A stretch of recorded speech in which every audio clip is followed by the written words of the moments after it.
Let's look at credit card billing cycles today. So let's look at an example. Nymphadora has a credit card with a $2,600 limit and a monthly payment of 3% of the outstanding balance.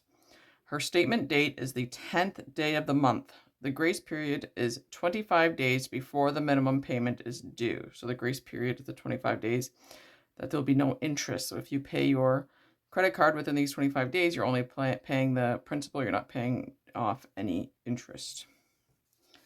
Okay, so let's look at what she has put on her card this month.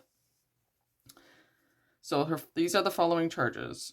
So she put $362 on February 13th, $59 on February 27th, $70 on March 7th, and $18 on March 11th.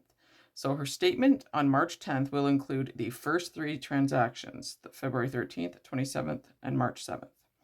The fourth, the March 11th, will appear on her April 10th statement because it is after the statement date.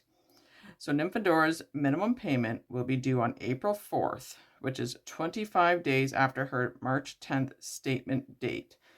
So just to clarify, the statement date that she receives the statement is March 10th, right? She has a 25-day grace period, so she has until April 4th to pay off these three purchases without accruing any interest. So that's how it works.